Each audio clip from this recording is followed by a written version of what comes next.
2003, 2004, don't go. They sent a delegation from the White House to see me because it was getting a lot of press that I was saying, you're making a mistake, you'll destabilize the entire Middle East. Okay, they went to Iraq. It was a big mistake. There were no weapons of mass destruction. So they go to Iraq. Now they're there. They spent $2 trillion, thousands of lives, wounded warriors all over the place, wounded warriors who I love, and all over. And what do we have in Iraq? We have nothing. And I said, take the oil. Take the oil. You will agree, right? I've been saying this for 2 years. Take the oil. So 2 days ago, they started hitting the oil. Now, they're not going to take the oil because they're not smart enough.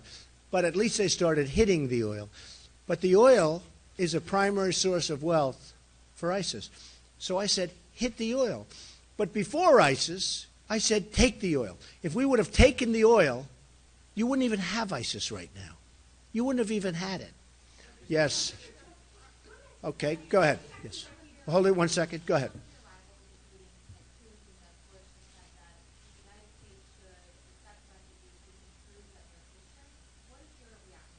Well, I don't know if you can prove that they're Christian. First of all, I happen to be Christian, all right? I'm Protestant, and I would love to do that. Do you know that, but I have a proviso. You have to prove it. I mean, how are they proving it? Because I have a real concern that the people that are coming into this country are coming in for, some are coming in for very bad purposes. And they're coming all different ways, but they're coming in for some very, very bad reasons and bad purposes. If you know the history of Syria, we've been taking people from Syria, quite a few people prior to this whole mess that's happened over the last period of time. If you were Muslim, if you were a Muslim from Syria, you could get into this country, one of the easier places to come in. If you were a Christian from Syria, it was almost impossible to get in. And yet the Christians were having their heads cut off. It's the most unfair thing. This is during the Obama administration, and you can check it. If you were a Muslim and you came from Syria, you could get into the United States. If you were a Christian and you were from Syria, it was one of the hardest things to do, get into the United States. What's wrong with us? Yeah, go ahead. Mr. Trump, Worcester is the second largest city in New England, and there was a lot of talk about protests before your appearance. I only counted 15 guys outside in the second largest city in New England. Right. When you were in New York at Saturday Night Live, biggest city in North America. We had almost nobody. Like 200 people. Yeah, even less. Who is I like this question. You're right. I know what you're getting at. making the fuss about these protesters? And if they're not drawing people to oppose you in a place as blue as Massachusetts, is this all overblown? It's all overblown. It's all nonsense. So when I did Saturday Night Live, I heard about protests. So I sent my people out the day before. There were like 20 people. And it was all over the place, protests. Then the night of Saturday Night Live, I sent my people out. There was nobody. You know why? They all left. There were like less than, you said 200, there were like 40. But they all left to watch Saturday Night Live, okay? It's nonsense. But nobody reports that. But you do. That's why I like your question. And outside, I didn't even see any protesters. I'll tell you what I did see. I saw lines coming into this arena, which nobody will write about.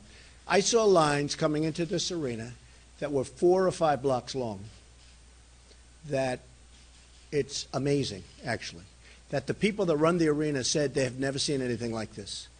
There were lines, literally, that went all the way back 4 or 5 blocks, and people have said they've never seen anything like that coming in here. That's what I see. Well, as far as protesters, I saw none. You know, you may say 50, but I saw none. Yeah, go ahead. Yes, ma'am. Okay. I heard it from many people, and I hear that that's the number that Obama would like. Yeah, and let's see if I'm right. Hey, I was right about the oil. I was right about so many things. I was right about Osama bin Laden coming into our shores. We ought to take him out. In 2000, I wrote a book, and I said, Osama bin Laden, you better take him out. He's a bad guy. That was before the World Trade Center came down. When Joe Scarborough saw that, he said, whoa, this is incredible. This is incredible. He said this before the World Trade Center came down. I'm pretty good at predicting. Yeah, I think that's what Obama wants. I think, on pretty good source, I think that Obama wants 250,000 of the migrants. I think he wants them to come in. Yes. I think the number is 250. You watch. I'll be right. I've been right. I've been right about so many things. I've been right about the oil. I've been right about Osama bin Laden. I've been right about terrorism. In my book, I predicted terrorism, which some people say was a better prediction than even saying Osama bin Laden is going to come here and do damage. And by the way, if they were doing their job, they would have taken Osama bin Laden out before the World Trade Center came down. That I can tell you. You talked about shutting down mosques. You talked about shutting down mosques. Yeah. And here extremism is being developed. Are you willing to do the same for temples, churches, and synagogues? I don't see anything happening there. I don't see anything happening. You know what? You know what? Because I have common sense, okay? When I look at the hatred, excuse me, when I look at the hatred, the unbelievable hatred coming from certain places, I want to use some common sense. And I'm not the only one talking about it. I'm not the only one talking about it. There's tremendous hatred coming out. And you know what? Radical Islamic terrorism is a fact. We have a president that nobody can understand. He doesn't want to use the term. Radical Islamic terrorism is a fact. Whether you like it or not, it's a fact. And it's a very gruesome fact. It's a very, very serious problem. We have a president that doesn't want to use the term. Unless you're going to use the term, you're not going to solve the problem. I don't even know if he wants to solve the problem, frankly. Yes, ma'am.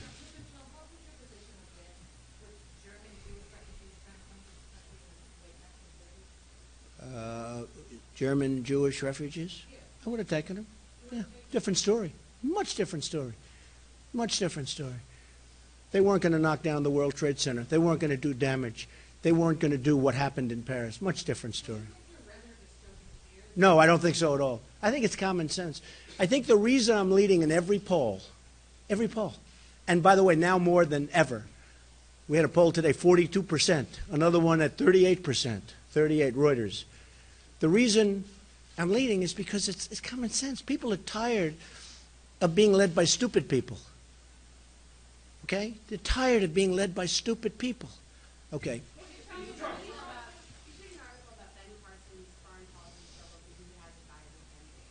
You brought it up, I didn't. Am I correct? Yes, okay.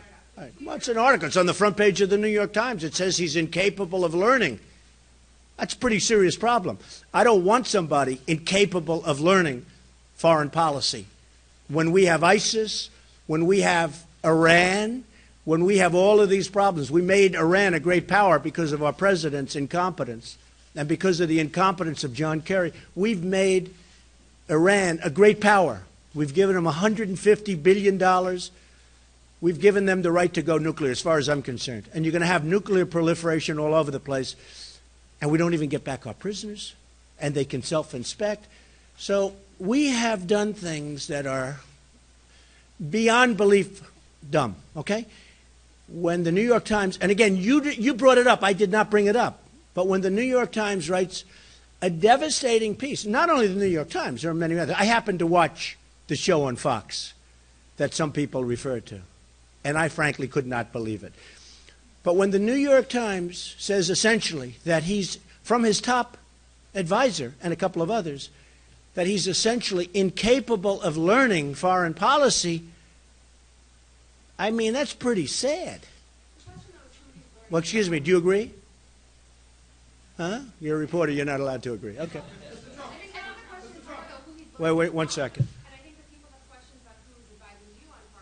Many people, top people, really smart people. And you know what? When they advise me, within about 2 seconds, I understand what they're saying.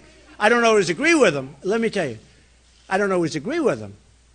For instance, I've been saying for a long time, if Russia wants to go in and bomb the hell out of ISIS, let them bomb. Now everyone says, you know, you were right. That was 2 months ago when it wasn't so popular. And I've been saying, why are we arming rebels to knock out Assad? Assad's a bad guy. But we're arming rebels who may be worse. In fact, some people think they're ISIS. And our administration doesn't even know who they are. So then everyone says, oh, well, Russia's not bombing ISIS. They are bombing ISIS. They just got knocked out a plane. They're really bombing ISIS, okay? They're really bombing ISIS. So I was right. I'm right about a lot of things. Marco Rubio, he doesn't show up to votes. He's now in California campaigning, and he's got one of the most important votes that he's ever had, having to do with this whole horrible thing that's happening with radical Islamic terrorism. And Marco Rubio is nowhere to be found. He's out in California. He's got the worst voting record in the United States Senate. And it's disgraceful. He should be voting. And I'll be honest, if I were from Florida, I'd never vote for him. Because he's representing the people of Florida. He's a new senator. He's hardly been there. He's got the worst voting record. He's not representing them properly. And if I were living in Florida, or if I had a vote in Florida, I would never vote for him again. And I think that's why you probably saw the poll where I'm beating him very badly in Florida.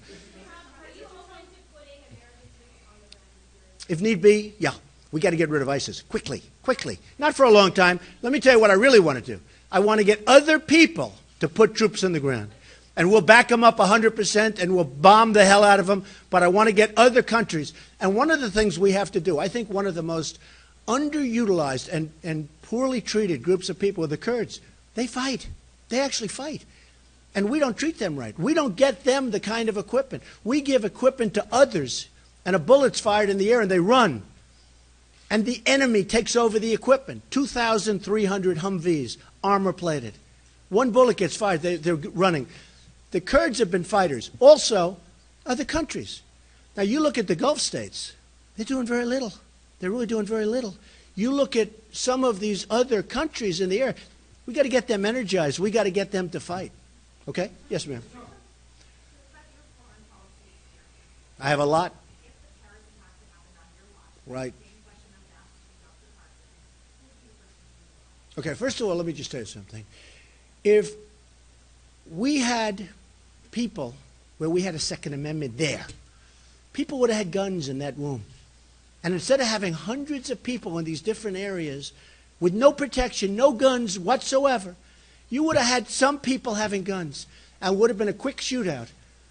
And it would have been a very much better result than having hundreds of people killed, hundreds, 300 and some odd people in the hospital, some of whom will die. They had zero protection, zero. If some of those people in that room who died so innocently and so horribly, if they had guns, they would have been able to protect themselves. So all of those people that keep talking about the Second Amendment, you better believe you're lucky to have the Second Amendment. I would have dealt, obviously I would have called the leaders of France, who I think have done, I thought the police this morning, the French police force did an excellent job, and I would have certainly started there, and I would have gotten together with them, and I wouldn't have announced that the project that ISIS just before that is contained. Obama says ISIS is contained. What's he talking about? What's he talking about? Before that, they knocked down an airliner. They knocked out an airliner, and they took immediate credit for it. Now they've done this. So I would have dealt, obviously, with France, and then I would have gotten everyone together.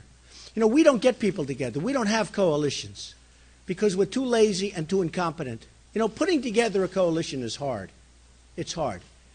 But it's really something that's important. You have to spread it out.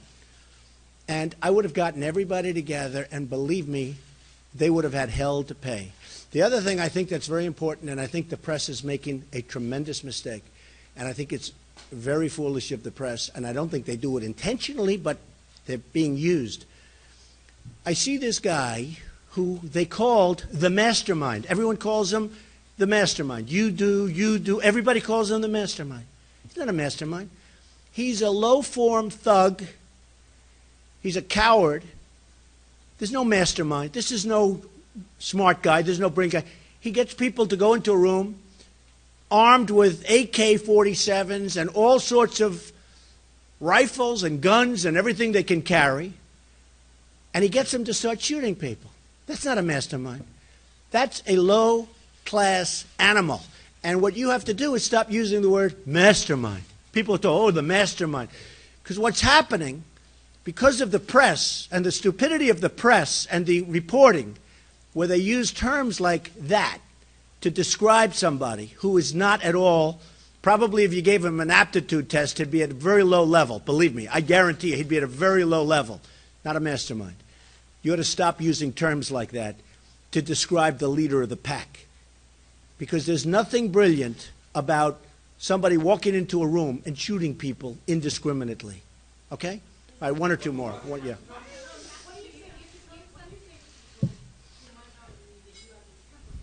I think I have the greatest temperament. You know, I built a great company. I've built a tremendously powerful company, very little debt, tremendous income, some of the greatest assets in the world. My temperament is great. What we need is a strong temperament now. It's a stern temperament. I don't play games. But we have people, as an example, Hillary she's not strong, right? She's not strong. She's not going to have the right mojo to do this, all right? She's not going to have it. Jeb Bush, I mean, he's so low-key. I said he is a man with very little energy. Marco Rubio, he's a lightweight. This is a total lightweight. This is not what we can have as president. We're going to be fighting people that we've never really fought properly before. We've got to win. I have the temperament of somebody that knows how to win. All you have to do is ask Tom Brady. Tom Brady already said Trump knows how to win. And he's a great guy and he's a friend of mine. But Tom Brady will tell you Trump knows how to win. That's what I do. I win. I have the temperament of somebody that knows how to win. All right, one more question.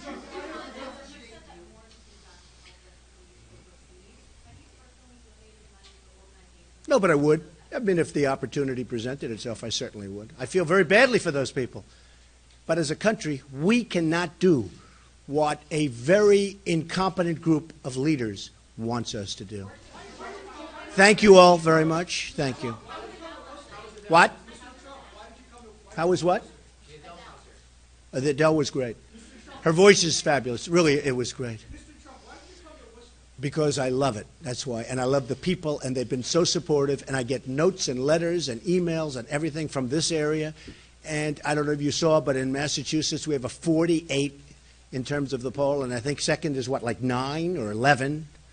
We're 48. Second is actually, I think it was 9. It didn't even crack double digits. I love Massachusetts. I have many, many friends in Massachusetts, and it's just an amazing place. And I think we're going to do really well. Forget about in terms of primaries. I think we're going to do great in the general election. Go ahead. You've been having your hand up. Go ahead. If it's a nice question, good. Otherwise, I made a mistake.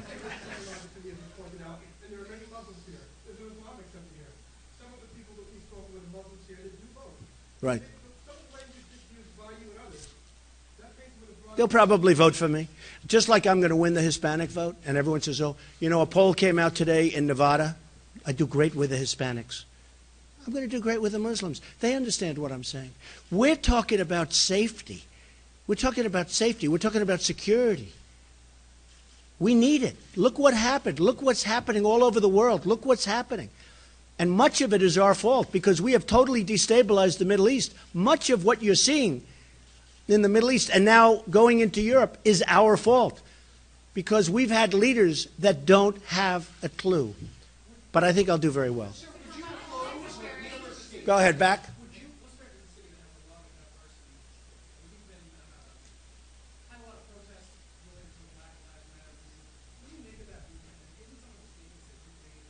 All lives matter. All lives. To me, all lives matter. All right, what else? Go ahead. Some.